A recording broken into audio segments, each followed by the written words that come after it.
Hi, we're here at the Sell and Scale Summit in Las Vegas, a conference organized by Helium 10 for all Amazon sellers. And I'm sitting down here with Chris, and Chris is one of the experts who is often in our YouTube channel sharing his expert knowledge. So hi Chris, how are you doing and what do you think about the event so far? This event is amazing. It's been really great so far. I've been pleasantly surprised. Not that I didn't expect it to be good, but it exceeded my expectations. It's been wonderful. So Chris knows a lot about traffic and conversions on Amazon. So today we will ask Chris about two new ways how sellers could use Amazon advertising. So can you explain what are those two ways and let us know more about it. Honestly, I was on the fence on whether or not I wanted to share this with you guys because it's kind of our secret and it's what we do. So I run an agency. It's called Sophie Society. We do PPC management for brands. We only have a limited number of slots, so we closely guard our secrets, but I'm gonna spill two of them for you guys right now. So the first one is Amazon PPC retargeting, and some of you guys probably know retargeting when it comes to sponsored display ads. So you guys might know sponsored display retargeting, which there's 3 different ways to do it, and I won't get into that. You guys can look that up. That's well known, and I encourage you guys to use sponsored display retargeting. It's very useful, especially if you do purchase retargeting. It's just like low-hanging fruit. But there is another way that's sort of a hack to do retargeting on Amazon that is much more powerful, that you'll never read about, you'll never see. There's no forum posts about this. This is literally like a secret hack, okay? And I guarantee a vast majority of you guys don't know this. And this is how you do it, okay? So it's sponsored products, and you do product placement ads, so product targeting, and then you do exact product targeting, and then you target the ASIN targeting. So you put in your own ASINs, and for the product that you're advertising in the campaign, you put in only one ASIN, and it's the ASIN that you are advertising.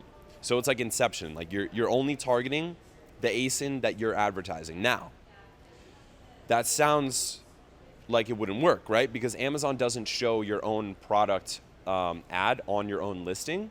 That would be like Inception, like someone would click it and nothing would happen because they're already on your listing, right? So Amazon doesn't do that.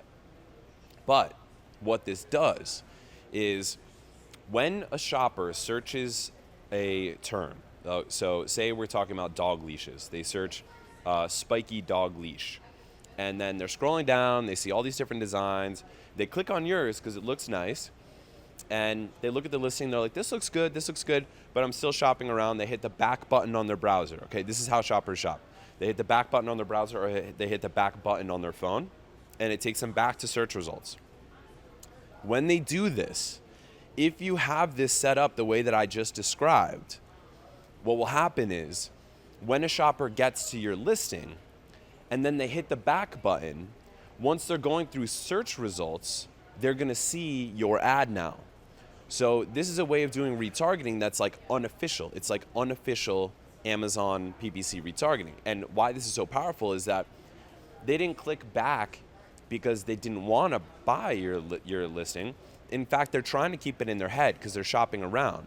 They clicked back because they just wanted to see the options. But now you're in front of them again, and it's that old adage of 5 touch points. Like once you have multiple people see you in multiple different ways, they already saw your thumbnail once, they already clicked and saw your listing once. Now they're going back and they're seeing your thumbnail yet another time.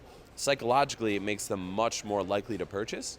And we get insane results from this. You're not going to get high volumes.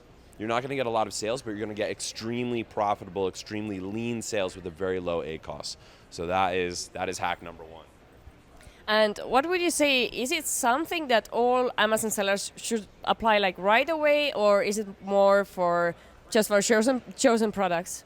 I would say pretty much every seller can benefit from this. Like it's really like a low-hanging fruit. Like I said, it's low volume. You're not going to make huge amounts of sales off this, but you're going to make profitable sales. So it's just kind of a no-brainer to like drive sales velocity at a very like lean, like low ACoS way. So you had one more tip for us, right? So what's the second way how Amazon sellers could use advertising in a new way? The next one is called expanded product targeting, and some sellers don't have access to this yet. It's being rolled out now. It's only the last, I think, 6 weeks that it's started to become rolled out. But essentially what it is so the one sentence version of it is it's auto campaigns for product targeting. So it allows Amazon to determine which listings to put your product display ads on, your product placement ads on for sponsored products. And it works extremely well. Just like most new features that come out from Amazon, a lot of times it works really, really well in the beginning, and it starts to work less well as it gets more competitive. I mean, that was the case with auto campaigns when they first came out in like 2015. Everyone was just raking it in. You could only spend $10. That was a max budget you could spend. Can you imagine, dude? $10 is the max, and everybody was doing so well with auto campaigns. Now, obviously, that's all changed, and you have to be way more sophisticated. Well, this is like that.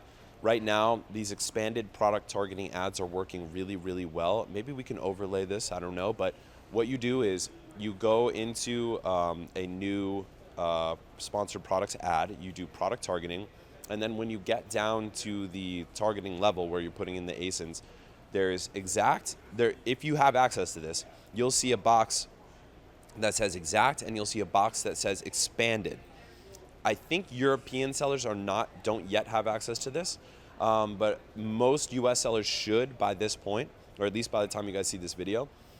Hitting expanded, and then again, there's multiple ways to do this. The most effective way, which is like the smallest amount of sales, but the leanest and the lowest ACoS, is to put your own ASIN in again, just like the other method that we were talking about, that's retargeting. But this time it's expanded targeting, so it's actually showing on other listings that Amazon deems similar to your listing. And that's like the closest way to do it, the most lean way. And Amazon is choosing the other listings to show your ad on based on the ASIN that you put in. And you're putting in the very same ASIN that you're advertising. Then as you start to get traffic with that, you can expand that out ever further by starting to put in other ASINs that you think are similar or more expensive but have a lower rating, for example, or are complementary, and then you can allow Amazon to do expanded product targeting on that. And what this also does is it allows you to sort of mine new listings that you can use for exact match product placement ads, which is also super powerful. So that's hack number 2. Well, thank you so much. So you shared us a couple of advertising tricks and tips.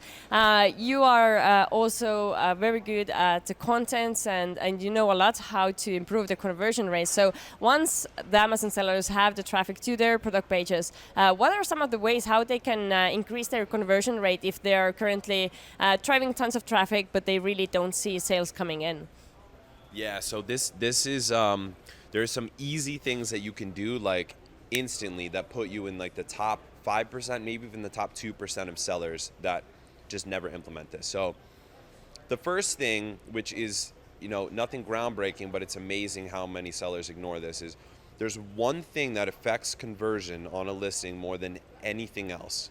More than the images, more than the bullets, more than the A+ content, more than anything. What affects the conversion of a listing is the top voted reviews. So just a couple weeks ago, Amazon changed their algorithm for what reviews show as top rated on the listing. So the top rated reviews are like the 5 to 10 reviews that you see on the listing itself without clicking into further reviews. Most people just look at those reviews and don't click in. So it's extremely powerful to have as much control as possible over these top rated reviews. And Amazon changed the algorithm recently where these top voted reviews or top rated reviews that show up on the listing are no longer the reviews that have the most votes. They're now much more heavily weighted towards the reviews that came in most recently. So that's good and bad, because if you had reviews that were like driving conversion because they were so well written, like if it was Vine or if it was just, a raving fan or something like that, and it was voted super helpful and everyone loved it and had all great keywords and all of that stuff, now it's probably gonna disappear. It's still there, but people will have to click in, and only a tiny, tiny fraction of shoppers actually click in. Now, the reviews that are going to show up are the ones that came in most recently and have good keywords. So that's the bad news, that you're going to lose like these great reviews if you had those for a long time. But the good news is it's easier for you to bury negative reviews. So the number one thing that's like not a sexy thing to talk about is make sure that you always only have 5-star reviews showing up in top rated. And now it's easier than ever to make sure that that happens, because you can pull triggers to get new reviews. If a bad review comes in, you can instantly bury it. And there are a couple ways you can do that. One way is you reach out to customers who left seller feedback thinking it was a review, which happens all the time, probably happens daily, and you probably don't even recognize this. And you reach out and you say, hey, thank you so much for the great review. You actually left this in the wrong place. You left it in seller feedback. Could you please leave it as an actual product review? And so you can wait. You can store those up in your seller feedback, and wait for a time that a 1-star review comes in. And the second it comes in, you send out a bunch of those messages to generate 5-star reviews to bury that 1-star review, and then boom, your listing doesn't get affected by the conversion from the 1-star review. So that's the first thing, is control the reviews. The other two things that are super easy that put you in the top echelon of sellers, the top 5%, top 2%, maybe top 1%, so like top 1 out of 100, top 1 out of 50 style, is adding a brand story module and adding an A+ content, adding good A+ content. So especially the brand, so a lot of people have A+ content now. I'd say most sellers have A+ content, but it's not optimized. So optimizing it, again, that puts you in the upper echelon of sellers. But most sellers aren't utilizing brand story at all. I think we've talked about this actually, LISETT, but most sellers are not utilizing brand story, and that is insanely powerful, because it literally immediately sets you apart from all of the factories from China and elsewhere selling direct, competing on price, trying to be the cheapest, that absolutely have no brand character whatsoever. And if you could put your face on that, you can make like a really compelling story that really like pulls at people's heartstrings. That can affect your conversion massively. All right, thank you so much. We also got a third tip from you regarding to the review, so we appreciate that. So thanks again for joining me here. Hope you enjoyed the rest of the event and also meet a lot of Amazon sellers and to whom you can share your knowledge. So thanks again.